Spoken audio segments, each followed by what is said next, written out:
Hi friends, welcome back to our channel PSR. Good morning friends. ఈ వీడియోలో మనం మదనపల్లి మార్కెట్లో ఈరోజు టమాటో స్టాక్ పెరిగిందా తగ్గిందా ఈ వీడియోలో తెలుసుకుందాము. ఈరోజు డేట్ వచ్చేసి 23వ తారీఖు 6వ నెల 2024వ సంవత్సరం. ఇక్కడ మదనపల్లి మార్కెట్లో అయితే 29 నుంచి 33 మండీలు ఉన్నాయి. కేవలం 28 మండీలకు మాత్రమే స్టాక్ వస్తుంది.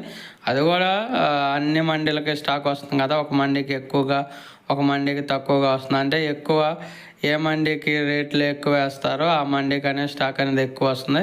ఇంకా అలాగే చిన్న చిన్న మండీలు ఉంటాయి కదా, ఓన్లీ ఈ సీజన్లోనే ఓపెన్ చేసే మండీలు ఉంటాయి కదా, వాటికి అనేది కొంచెం స్టాక్ తక్కువ వెళ్తుంది. ఎందుకంటే ఇప్పుడున్న టమాటా తోటలో అందరివి ఒకే రోజు ఒకే టయానికి రావు కదండి. ఈరోజు నేను కోసానంటే రేపు వేరే వాళ్ళు కోస్తారు, అలాగే ఎల్లుండి వేరే రైతు కోస్తాడు. అలాగని అందుకని చెప్పేసి ఒకరోజు ఎక్కువగా ఒకరోజు తక్కువగా వస్తుంది. ప్రజెంట్ స్టాక్ తక్కువగా ఉండటం వల్ల రేట్లు కూడా మంచిగా పడుతున్నాయి. స్టాక్ కూడా కొంచెం అప్ డౌన్ అవుతుంది. దానివల్ల కొంచెం ఒకరోజు తగ్గుతుంది, ఒకరోజు పెరుగుతుంది. స్టాక్లో అంటే ఎటువంటి